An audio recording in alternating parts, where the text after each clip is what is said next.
Shalom everybody and welcome to Torah Jewce. My name's Joshua. Thank you for watching. Today's special is going to be about Tu B'Shavat, or the 15th of Shavat. We are in the Hebrew month of Shavat, and Tu meaning 15th on the full moon, which is going to be Wednesday night, according to the calendar. We are going to celebrate a New Year's. What, Joshua, you say? A New Year's? Wait a minute, it's not Rosh Hashanah. It's not Nisan. What are you talking about? Well, in the Mishnah, in Rosh Hashanah 1:1, it says that there are 4 New Years. The first of Shavat is the New Year for trees, according to the ruling of Shammai. Beit Hillel, however, places it on the 15th of the month, Tu B'Shavat, and of course we go by the rulings of Hillel. So it is the New Year's for trees. And you should say, wait a minute. Where is this in the Torah? Where's the commandment for this? Well, it's in Vayikra, chapter 19, verses 23 through 25.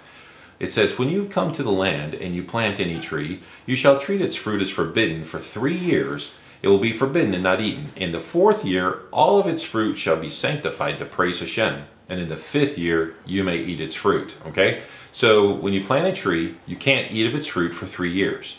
The 4th year is to be sanctified in praise of Hashem. And on the 5th year, you may partake of the fruit. Okay? So this is reckoned as the New Year for trees. This is when we start counting when a tree is planted on Tu B'Shavat. So the ruling says that if you plant a tree on the 14th of Shavat, when you get to the 15th of Shavat, which is only a day, it's reckoned as 1 year. Okay, that's how the ruling goes. All right, so we plant trees on this day. Some plant them in their own home, even in the galut, in the exile. Some have trees planted in honor of a loved one or themselves. In Israel, there are many places that you can go to do that. A few customs have developed because there's not, from the Torah perspective, it doesn't give us a description on what we should do.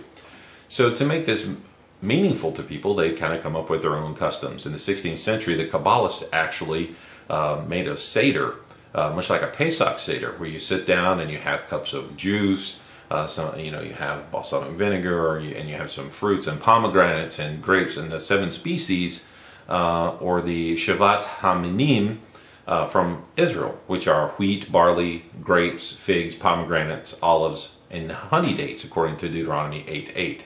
So this is always fun, and we've done this in my family before. We've tried to gather if they were in season. Sometimes they're not in season. You know, I live in Gilbert, Arizona. We don't always get things that can be represented from Israel, just depending on the season. But if not, we replace them with something else. And we like to say the bracha. We say all the different blessings for the different types of fruits, those for vine, those for trees, those for nuts, and so forth and so on. And it's a lot of fun. And of course, who doesn't like to eat fruits and nuts like that? It's pretty nice. If you want to go to, I believe aish.com has a printout of the Seder that you could get. It's very simple. You can make your own, kind of make it fun. You could develop it off of the Pesach Haggadah if you wanted to. But from the Torah, this is the New Year for trees, or Jewish Arbor Day, some people say.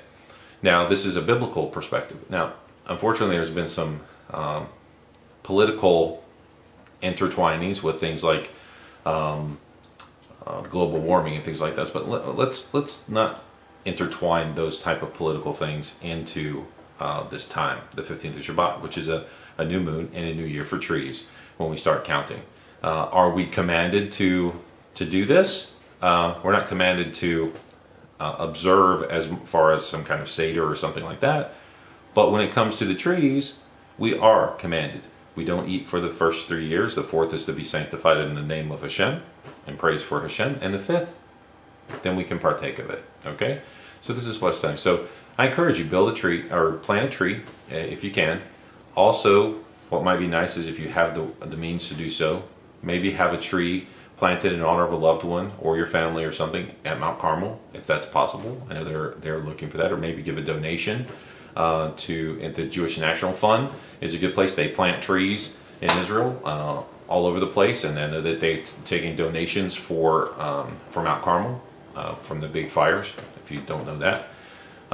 So this is a good time of year to do things like this. It's very interesting. So if you have a chance, please do that. And that's a little bit about Tu B'Shavat, the 15th of Shavat, which is coming up Wednesday night. Remember, full moon. Okay? So If you have any questions or comments, please leave them on the comment section below the video. Thank you so much. Shalom, shalom.